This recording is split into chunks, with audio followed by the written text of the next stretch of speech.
Part 3. The Symphony of Love and the Promised W in Chapter 1. The Echoes of Victory. The heavy, suffocating scent of ozone and copper slowly drifted away from the narrow corridors of Death Canyon. Silence, thick and profound, reclaimed the ancient valley. The frenzied raptor pack had been utterly shattered. Their terrifying screeches were now nothing more than a fading echo trapped in the jagged rocks.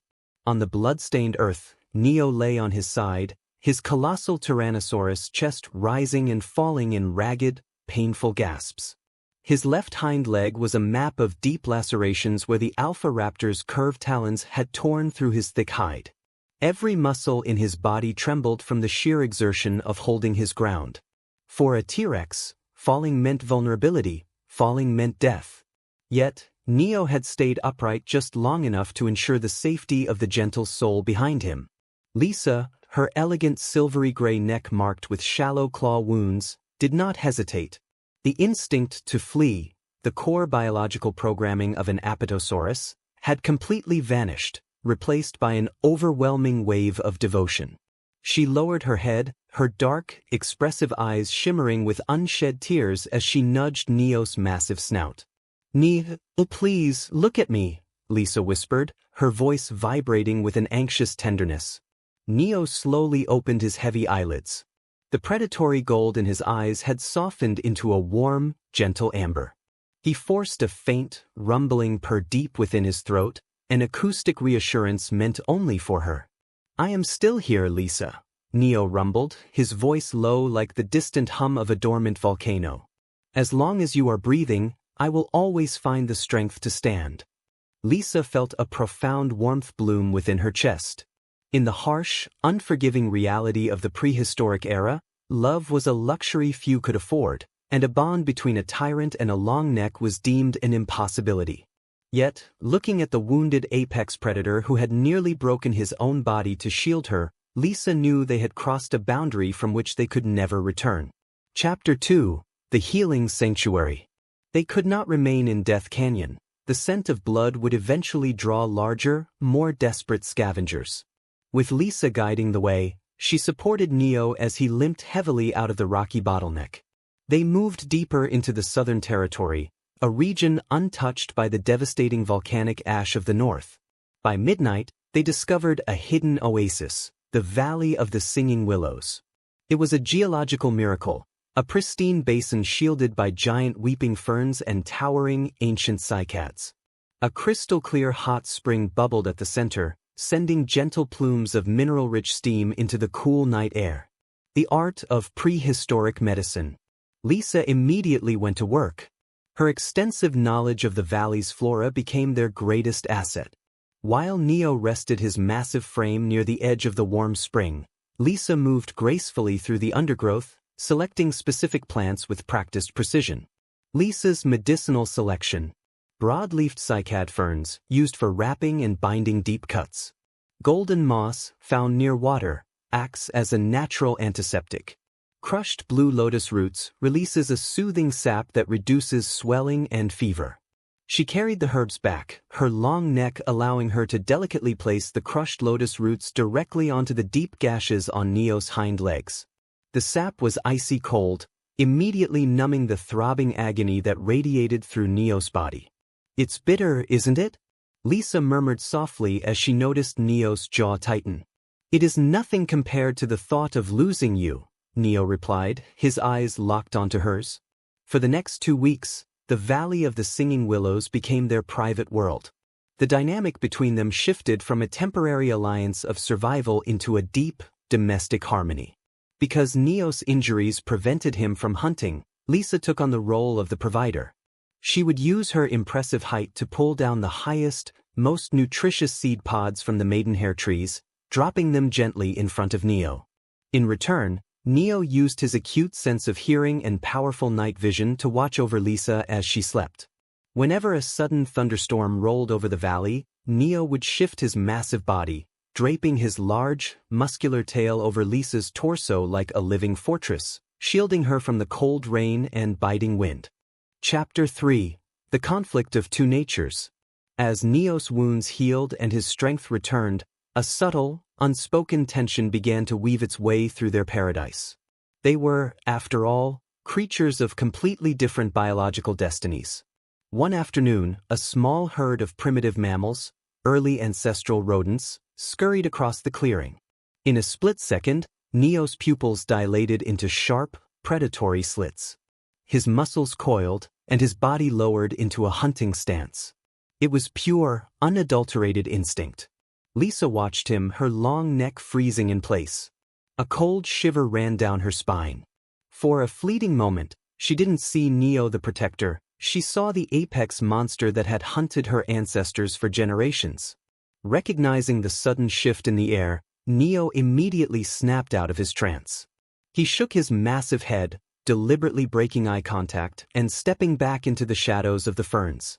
"I am sorry," Neo said, his voice laced with a deep, painful sorrow. "The blood in my veins, sometimes it forgets the peace in my heart.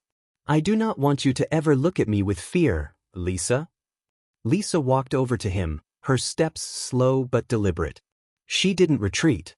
Instead, she wrapped her elegant neck around his massive, muscular shoulders, pressing her head against his scarred chest, right above the heavy thud-ting of his powerful heart.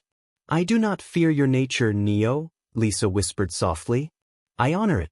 Snuffness is not the absence of strength. It is the choice not to use it to harm. Your strength gave me my life. We are not defined by what our ancestors did, but by what we choose to be to each other." To bridge the gap between their diets, a humorous yet touching routine emerged. Lisa would often offer Neo sweet, overripe starfruits from the high canopies. Neo, whose digestive system was built strictly for meat, would grimace but dutifully chew the sugary fruits just to see Lisa's eyes light up with mischievous delight. Through these small, daily acts of vulnerability, their love deepened, anchoring them against the chaotic world outside. Chapter 4. The Trials of Acceptance. Their isolation could not last forever. By the turn of the changing season, other displaced dinosaur herds began to stream into the fertile southern plains. One morning, the tranquility of the singing willows was broken by the deep, resonant lowing of an Apatosaurus herd.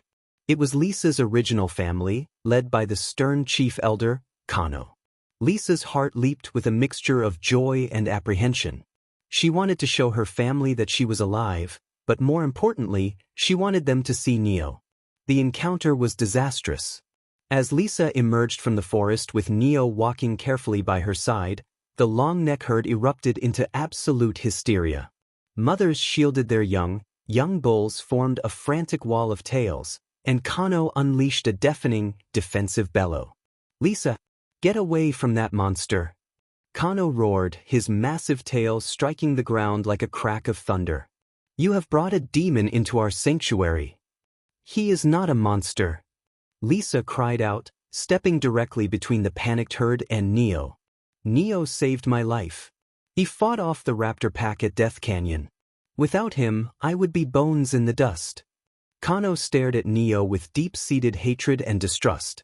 "A tyrant remains a tyrant, Lisa. They do not save, they slaughter. He is fattening you up, or using you to draw in the rest of his kind. Choose now, child of the Longnecks, return to the safety of your bloodline, or be exiled forever with the beast that will eventually destroy you." Neo stood silently behind Lisa. He could have easily crushed Kano's defensive line. His T-Rex pride urged him to roar, to assert his status as the king of the food chain. But he looked at Lisa. He saw the agonizing pain in her eyes as she looked at her family. Neo didn't want to be the wedge that tore her world apart. He gently nudged her shoulder with his snout. "Go to them, Lisa," Neo whispered, his heart breaking with every word. "They are your people. You belong in the light of the herd, not in the shadows with an outcast like me." Lisa turned to look at Neo. She saw the profound sacrifice he was willing to make for her happiness. Then she turned back to Kano and the herd.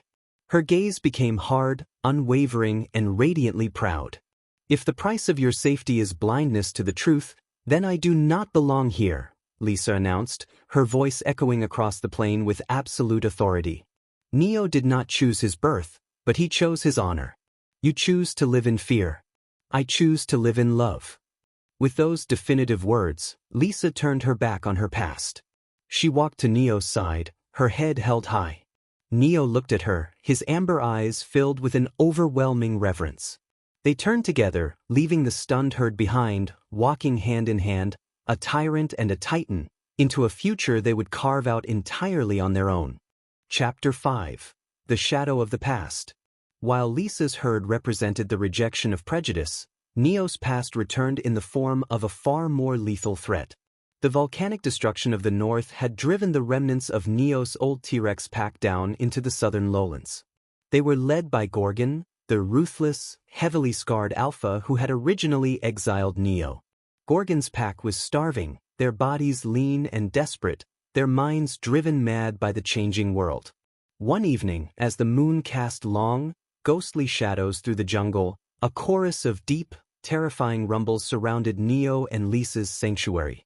From the darkness emerged 4 adult Tyrannosaurus rexes, with Gorgon at the center, his yellow eyes gleaming with malicious satisfaction. Well, look what the ash carried down, Gorgon hissed, his massive jaws dripping with saliva as he looked at Neo, then shifted his gaze to Lisa. The traitor who refused to kill a hatchling has found himself a giant, elegant prize. Tell me, Neo, did you keep her alive all this time just to mock us while we starved? Neo stepped in front of Lisa, his stance wide, his tail raised to perfect horizontal balance. The gentle protector vanished. In his place stood the formidable, lethal warrior of the West. Leave this valley, Gorgon, Neo warned, a low, tectonic vibration shaking the pebbles on the ground. This territory belongs to us. If you take one step closer to her, I will bury you beneath these stones. Gorgon threw his head back in a raspy, mocking laugh. You think you can fight your own blood for a piece of grass-eating meat? Tear them apart. The final battle for their future commenced under the cold light of the prehistoric moon. Chapter 6. The Ultimate Covenant. The 2 subordinate T-Rexes charged first, their massive jaws snapping like bear traps. Neo met them with an explosion of raw, defensive fury. He slammed his massive skull into the shoulder of the first attacker, sending the multi-ton predator crashing into a grove of ancient ferns.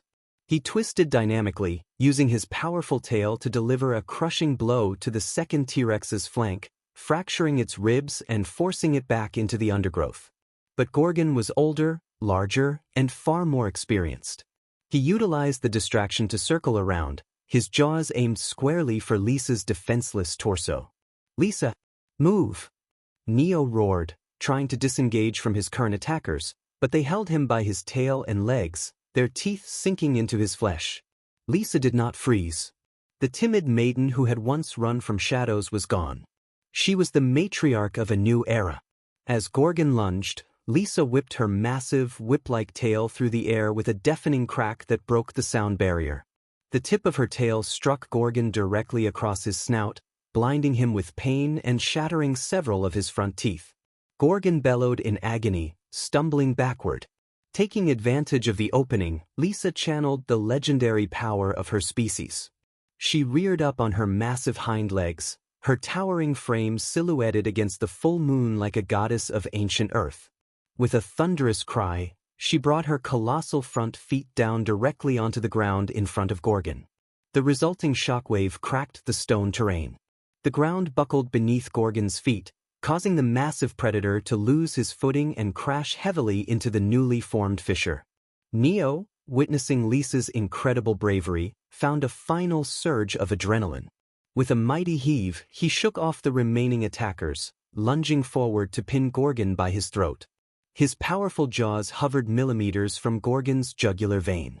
Neo's amber eyes blazed with an undeniable, kingly authority. "Look at me, Gorgon," Neo growled, his voice absolute. "The world is changing. The age of senseless slaughter is dead. If you or your pack ever step foot into this valley again, I will not show you the mercy I showed tonight. Run!" Terrified by Neo's absolute dominance and the unnatural, terrifying strength of his long-neck mate, Gorgon choked out a submissive whine. When Neo released him, the scarred alpha and his bruised pack scrambled out of the valley, disappearing into the dark horizon, never to return. Epilogue. The Dawn of William. The battle was won, and with it, the final chains of their past were shattered. Neo and Lisa stood together on the highest ridge of the Valley of the Singing Willows, looking out over a world that was finally at peace. The morning sun broke through the remaining mist, painting the vast plains in brilliant hues of gold, amber, and emerald green. Neo turned to Lisa, his massive body covered in fresh battle scars, but his eyes were filled with an infinite, serene adoration. He lowered his head, pressing his warm snout against her elegant neck. "We have built a kingdom out of nothing but hope, Lisa," Neo whispered softly. Lisa smiled, leaning her head against his. "No, Neo. We built it out of love. And it is a kingdom that will last." The miracle of the new beginning. A year later, in the quietest, most beautiful corner of the valley, a grand event took place. Resting upon a bed of soft golden moss and surrounded by protective fern leaves sat a large, beautifully patterned egg. The shell shimmered with a unique, iridescent blend of Neo's deep amber and Lisa's brilliant silver gray. Neo and Lisa stood over the nest, their breathing synchronized in a quiet, expectant rhythm. Suddenly, a soft, rhythmic click, click, crack echoed through the morning air. A small fracture appeared on the crown of the egg. With a final, enthusiastic pop, the top of the shell broke away. From within the egg emerged a tiny, incredibly energetic baby dinosaur. He possessed the robust, powerful hind legs and athletic build of his father Neo, but he had the long, graceful neck and the bright, sparkingly intelligent eyes of his mother Lisa. The little creature shook off the remnants of his shell, looked up at his giant parents, and let out a loud, high-pitched, and incredibly mischievous chirp. Neo's heart swelled with a joy he had never known, and Lisa's eyes filled with tears of pure happiness. They leaned down together, their noses gently welcoming their son into the world. "Welcome to the world, little adventurer," Lisa whispered tenderly. "Your name is William," Neo declared, his voice filled with a father's pride. "And your story is about to begin." Thus concludes Volume 3, celebrating the beautiful union of Neo and Lisa, and opening the grand curtain for the mischievous, legendary adventures of their beloved son, William. Goodbye, see you again.